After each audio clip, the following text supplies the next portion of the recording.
Why is the belfry locked, when I just saw him go inside with her?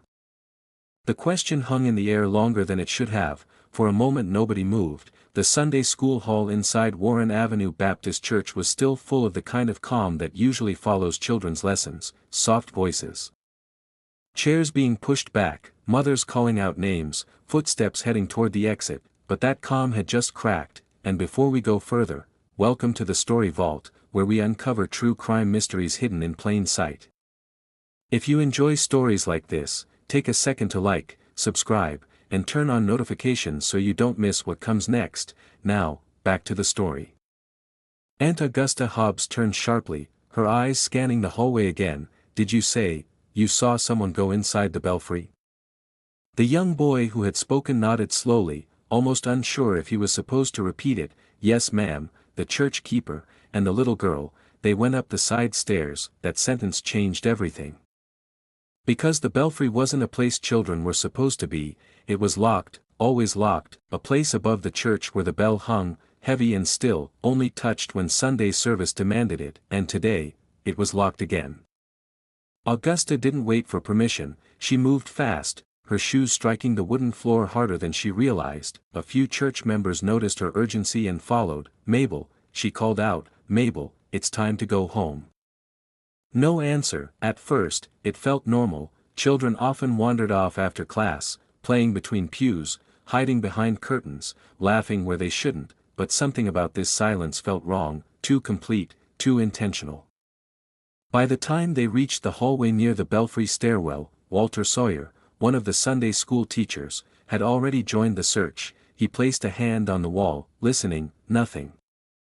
Then faintly, so faint it could have been imagination, someone thought they heard it, a sound, not a voice, a breath turned into a cry. Sawyer frowned. Did you hear that? Everyone froze again. Then it came again, a faint, broken sound from above, like someone trying to speak through pain or fear, but not having the strength to finish. It was coming from the belfry. Sawyer moved first. He rushed toward the locked door at the base of the stairwell. It was heavy wood, painted dark, with an old iron latch. He tried it. Locked. Where is the key? Augusta demanded, her voice rising now, panic slipping through. Thomas Piper, the church sexton, had just appeared behind them. He looked calm, too calm. I keep it, he said simply, then open it. Sawyer snapped. Piper hesitated for a moment that was just long enough for someone to notice. I can't find it right now. The air changed, because that answer didn't make sense. This was his responsibility. He was the one who opened and closed the church rooms. The belfry key was not something that disappeared, and yet, he was already searching his pockets slowly. Deliberately, as if time itself had slowed down around him. Up the stairs, something shifted again, a soft thud, then silence. Augusta grabbed Piper's arm. Open it now. I told you I can't. Sawyer didn't wait anymore. He grabbed a set of pliers from a nearby shelf. Someone shouted for him to stop. But he was already moving toward the lock. You don't break into God's house, Piper said quickly, stepping forward. Sawyer looked at him. Then unlock it yourself. Piper didn't move. That was the moment people would later remember differently, because in hindsight, everything changed right there. The hesitation, the silence, the way Piper looked up toward the belfry door like he already knew what was behind it.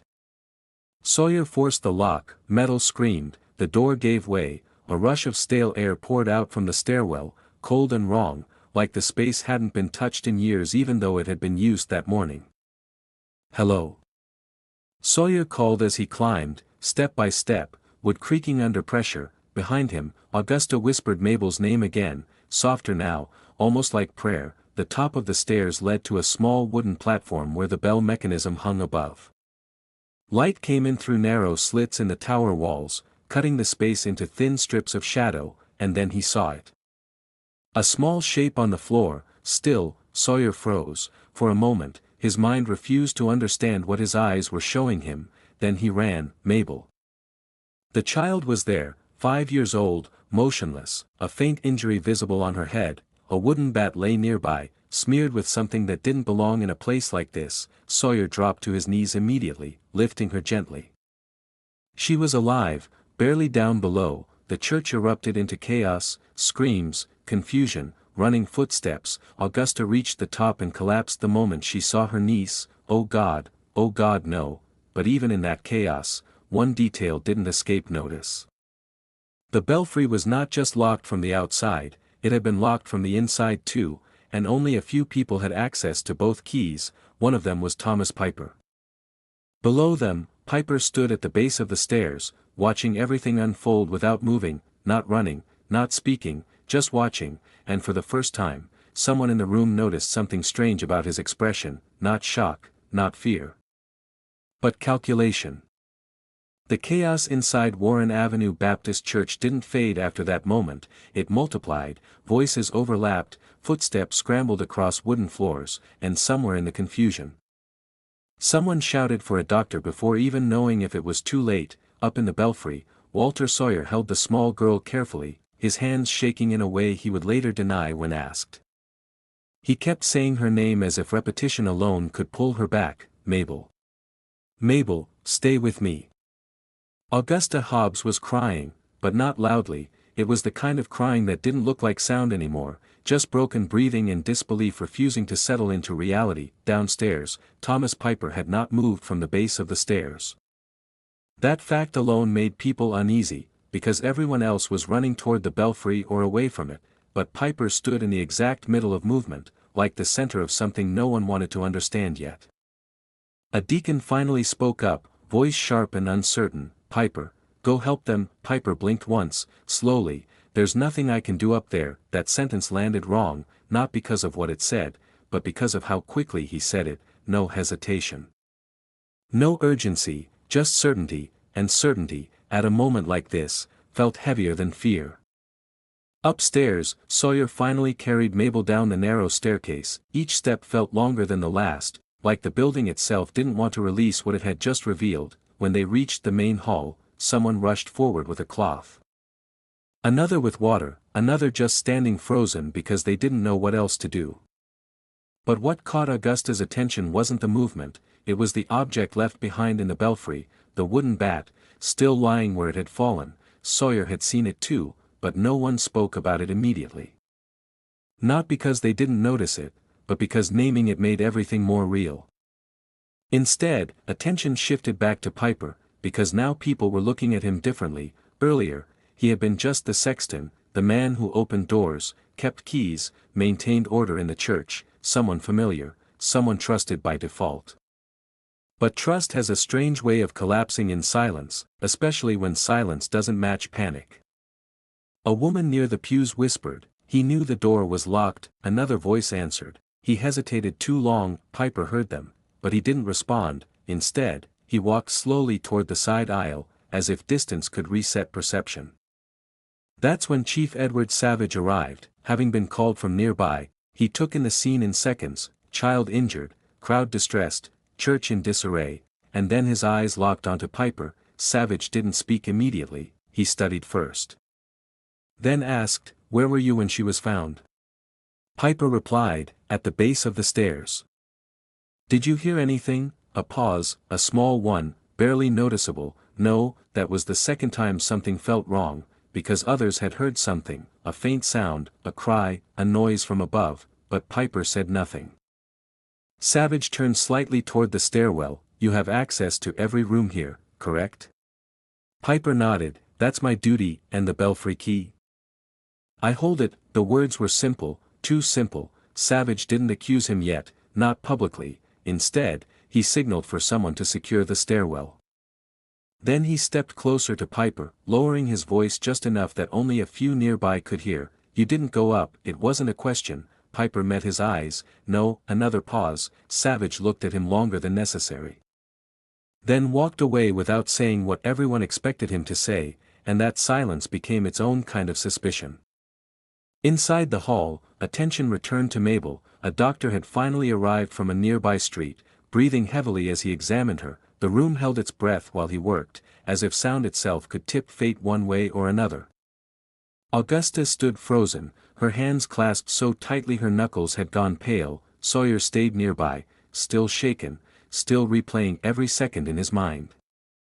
Then it happened, a small movement. Mabel's fingers twitched. The doctor noticed immediately. "She's alive." the room didn't celebrate, not yet, relief didn't arrive fully, it only hovered, uncertain, like it didn't trust itself. Because survival didn't answer the bigger question. How did she end up there, and who was the last person with her? That question didn't need to be spoken out loud anymore, everyone already knew where their thoughts were going. Piper stood near the aisle now, still not leaving, still not explaining, and that was what made everything worse, because innocent people usually try to prove they are innocent, but Piper wasn't doing that, he was watching the room instead. Watching reactions, watching who looked away first, watching who spoke too quickly.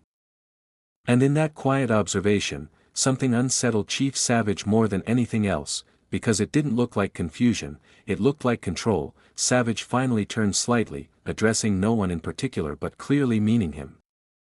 "We'll need to speak with you properly." Piper nodded once. "I expected that."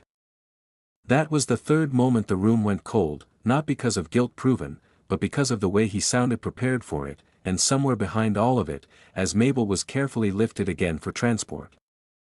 Augusta whispered something no one fully heard, but it sounded like a question, not to the people, to the situation itself.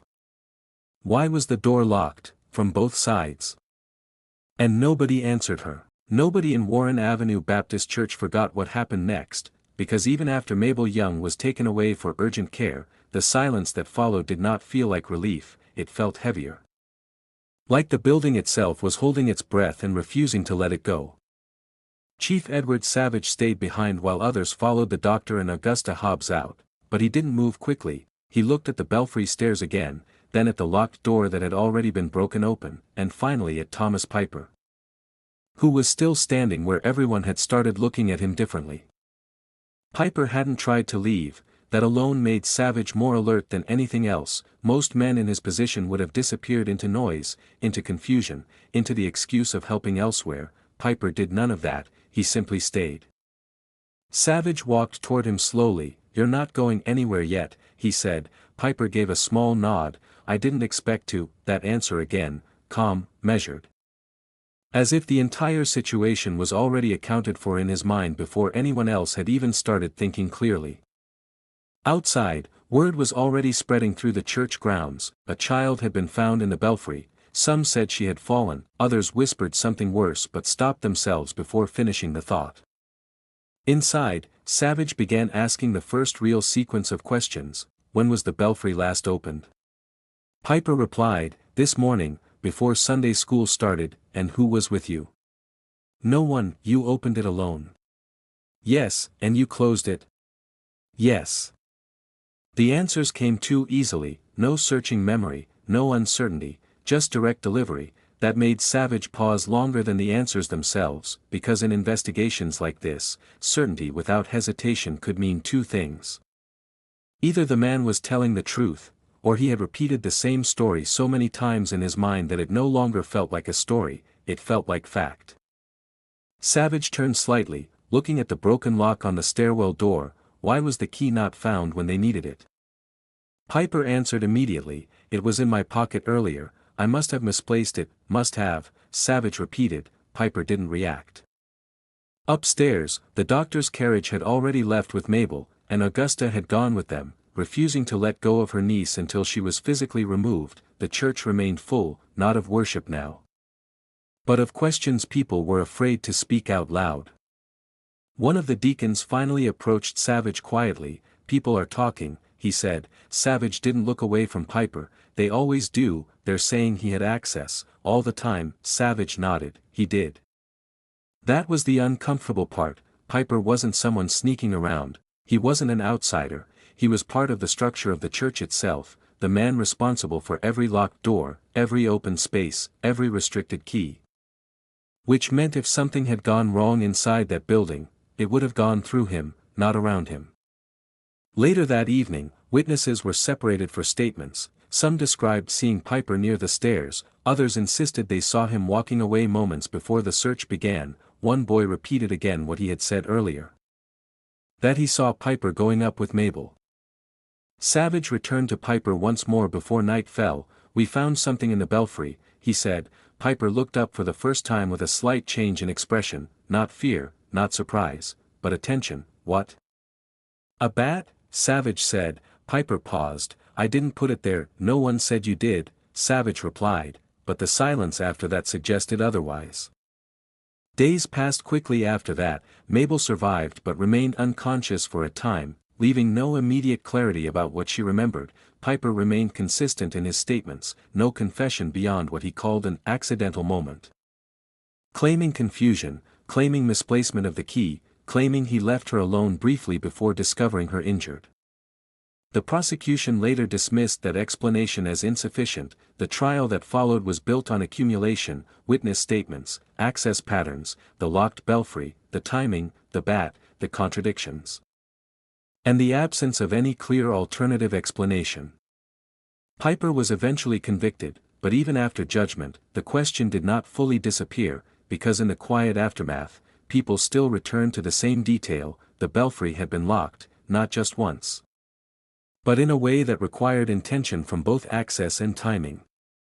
And that meant the real question was not only what happened inside the tower, but who understood its structure well enough to make it happen there at all.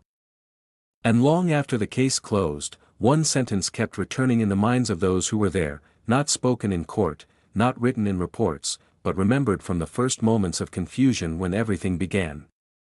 Why is the belfry locked, when I just saw him go inside with her? Because the answer to that question never came clearly, it only became louder with time.